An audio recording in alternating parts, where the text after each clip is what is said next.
In this episode, we'll walk through a couple interesting examples that confirm the theory about coexistence of Breaking Bad and The Walking Dead in the same fictional universe. Is it likely that Walter White started the apocalypse with his blue meth? It is not impossible, given that most likely we had a chance to see it in The Walking Dead. In one of the early episodes of the show, we can see a bag full of medicine and blue meth. At least it looks like it. It is possible that Merrill was one of customers or middlemen of Heisenberg. Both TV shows are shot in different places, however it is not unlikely that Daryl's brother moved around US. Staying with the early stage of the show, you probably remember the car driven by Glenn. Strangely enough, it is the same car that Walter Jr. received from his father.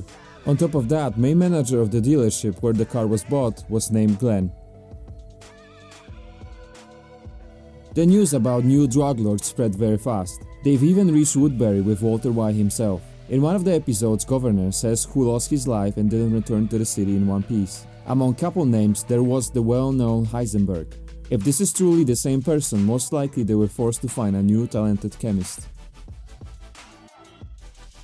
In the later episodes of Breaking Bad, Walter and Jesse get access to the laboratory full of equipment.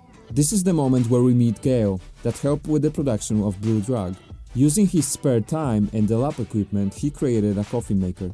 Strangely enough, similar construction can be found in the lab of the scientist that was shown on the beginning of The Walking Dead. In the episode Face Off, Gus lost half of his face.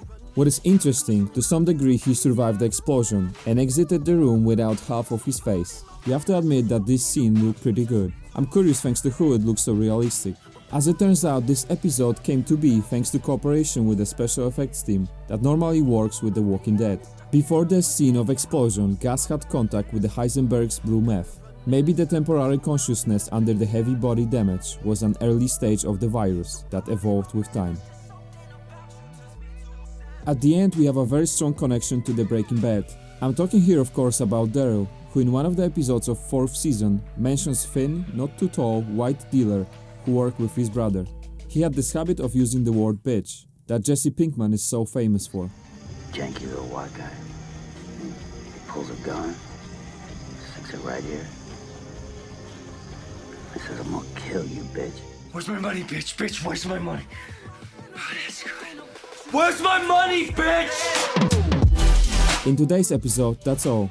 Let me know in the comments what do you think about the presented connections. See you in the next episode.